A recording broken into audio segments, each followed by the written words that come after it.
Bah voilà, la saison est sauvée. C'est chaud quand même. Salut à tous, footeuses et footeux de la famille, c'est Thomas, le TPF débrief. Ça fait du bien de retrouver sa Arsenal 14e FA Cup, donc 2 d'avance sur Man United. Chelsea reste à 8 Cup, donc c'est leur bébé quand même aux Gunners. Ils étaient menés avec un but de Pulisic. On va parler des blessures, du penalty, des faits de jeu quand même, l'arbitrage un petit peu en demi-teinte. On n'a pas vu les images de la sortie de Martinez en dehors sur des réparations, les blessures de Pedro, de Pulisic, d'Azpilicueta qui a tout changé le match. Aubameyang, le monstre, note de joueur les amis, mais d'abord bombarder la barre des lacs. Ça vaut combien cette victoire des Gunners qui du coup sont en Europa League les amis? Ah ouais, saison sauvée, hein. Un trophée et une Europa. Alors est-ce que c'est bien pour eux l'année prochaine, s'ils la jouent à fond ou pas? La vidéo est sponsorisée par OneFootball, première application mondiale de football, gratuite et téléchargeable sur iOS et Android.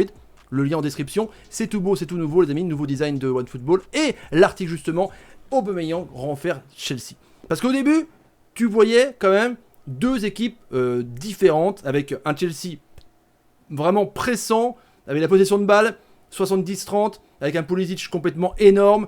D'ailleurs, le but, franchement, décolle avec un Jorginho qui accélère, qui donne à Mount, qui donne à Giroud en point de fixation, qui se retourne en pivot. Magnifique, petit caviar servi pour l'ami Pulisic qui trompe Martinez, comme ça, ici. Bim, 1-0. Là, tu dis, Arsenal va prendre très cher, puisqu'ils ne font rien. Aubameyang ne fait rien. La Lacazette est transparent. Le milieu de terrain est bidon. Luis Holding, c'est n'importe quoi. Et puis, il y a eu, après, des faits de jeu. Donc, merci à toi, Lucas Iborn, pour l'article sur OneFootball. Il y a eu des faits de jeu.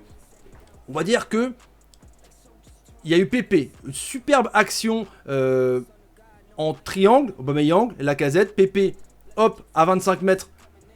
Qui fait un petit enroulé, il y a un hors-jeu sur le côté gauche à revoir, la variole annule le but, et après, il y a une action, on va voir ça sur le penalty justement les amis, la joie d'Arsenal, le 14e titre pour Arsenal, c'est bien quand même, parce que c'est une saison, avant le restart c'était pourri, ils étaient dans les limbes, avec le restart, ils ont battu quand même Manchester United, City, Liverpool, Chelsea, ils battent le Big Four comme Arsenal, donc mine de rien, la saison est sauvée, c'est vrai. Statistiquement, la saison est sauvée. Dans le jeu, il faudrait quand même revoir ça. L'image, on va revenir sur le penalty dans 30 secondes. L'image, évidemment, c'est Pedro. Ils ont fini à 9 le match jusqu'à la 103e minute, si je ne me trompe pas. C'est pas les prolongations. Parce que Pedro s'est fait tamponner par Pépé. Alors on pourrait revenir aussi sur le penalty, pas sur le penalty, sur le coup franc et la faute de Pépé. Parce que c'est vrai que voilà, ça pouvait mériter quand même... peut-être un carton jaune ou un coup franc, du moins pour Chelsea, qui aurait pu être tiré par un joueur, par un entrant, on ne sait pas. Donc Pedro, on espère qu'il va bien, parce qu'il est sorti sous assistance respiratoire, le souffle coupé, c'est un petit peu le protocole. Aubameyang, complètement monstrueux, que des doublés. Alors le mec, il marque des doublés par doublé, 22 buts en PL, là, il est à 4 buts en Cup, c'est le meilleur buteur africain.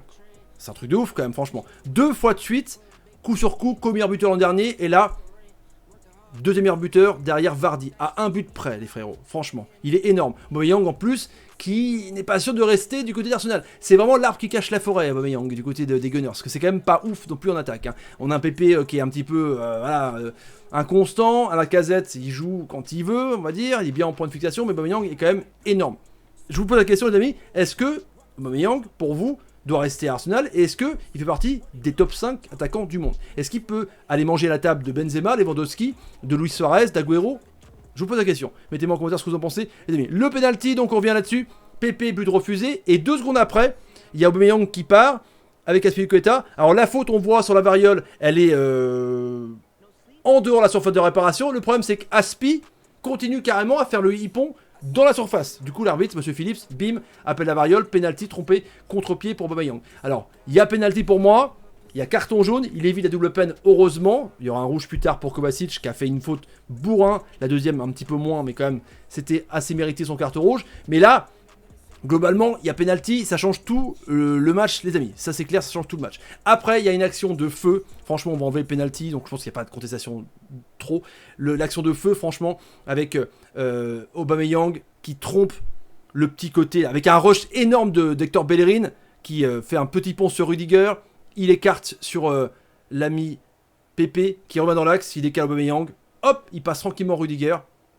Et bim, petit piqué sur Caballero. Énorme. Énorme but de Aubameyang. Franchement, c'est un GOAT, c'est un monstre, c'est un tout crack, Aubameyang. À 30 balais, il est à l'apogée, l'ami Aubameyang. Note des joueurs là-dessus. Donc on revient sur Martinez à la fin du match. On a pas eu les images, ça qui est énervant, parce que Martinez est sorti en dehors de sorte de réparation, qui peut donc avoir carton rouge et coup franc en direct de sorte de réparation. Ça, on n'a pas vu. Les cartons rouges, les blessures, de toute façon, c'est simple. Chelsea dominait. Jusqu'à la sortie de Pulisic, après il n'y a eu plus de cohésion, honnêtement. Aspilicueta déjà ça a fait un petit peu déstabiliser un peu la défense. Mais voilà, globalement les blessures, Chelsea ont craqué. Chelsea était en train de dominer, Arsenal a attendu et puis a joué en contre, comme il sait le faire. À voir l'année prochaine, avec du recrutement. Je sais pas, je suis pas convaincu, n'empêche par Arsenal par rapport au jeu. Il y a Aubameyang. Et Chelsea, de toute façon, je pense qu'il la voulait pas non plus de ouf. Il y a qualification en Champions League et le recrutement de Werner, Chelsea, peut-être Kai Havertz, est suffisant pour l'année prochaine. Les notes, donc Aubameyang, Gusit, largement. Pepe qui a été très bon, qui a fait des régalades de petits ponts.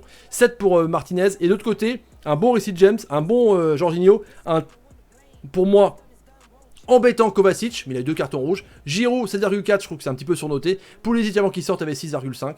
Un Caballero qui a pris 2 buts. Voilà, donc aussi il faut trouver à Chelsea, ils recrutent en attaque, pensez à recruter en défense.